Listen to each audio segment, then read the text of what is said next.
Purgador de boia ou termodinâmico? Qual usar? Quando usar? Esse é o erro mais comum dentro de plantas de vapor, de geração, distribuição, controle, enfim. Muitas vezes pelo custo, pela diferença de custo, e algumas vezes também por simplesmente as pessoas não saberem dessas informações e não serem instruídas. Então, primeiro, qual que é a diferença e qual que é a aplicação? O purgador de boia é para aplicação em equipamentos, por exemplo, digestores, tanques encamisados, serpentinas, diversos equipamentos, máquinas de papel. O purgador termodinâmico, por sua vez, ele é para uso em linhas, em rede, ou seja, nas botas de rede, no final de rede, nas baixadas. E por quê? Qual que é a diferença deles? O sistema de drenagem do purgador termodinâmico, em primeiro, ele é o seguinte: ele funciona, como o próprio nome diz, por termodinâmica. Então, até o momento que ele estiver aquecido, ele vai fazer a retenção, ele vai estar fechado, e quando ele resfriar, ele vai permitir a passagem. Então, o condensado, conforme for formado, vai passar pelo purgador, ele vai permitir essa passagem.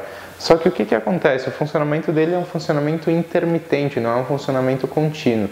Então, por muitas vezes, instalado em um equipamento, por exemplo, ele vai trancar e manter o equipamento todo alagado. E isso vai reduzir muito a eficiência térmica do seu equipamento, vai aumentar o consumo de combustível, vai aumentar o tempo de processo e, com certeza, vai aumentar as manutenções. Então, nesse caso, para os equipamentos é utilizado o purgador de boia, justamente porque ele tem uma boia interna. E conforme o acúmulo de condensado, essa boia vai levantar, deixando a série do purgador aberta, e através desse orifício vai ocorrer a passagem do condensado. Então, o condensado formado no purgador, que fica na parte inferior do equipamento, vai ser eliminado continuamente, deixando o equipamento seco, agilizando o processo, diminuindo a manutenção e evitando custos desnecessários. Por exemplo, se um purgador termodinâmico custa, sei lá, R$500, digamos que um purgador de boia vai custar R$1.000. Basicamente é essa proporção.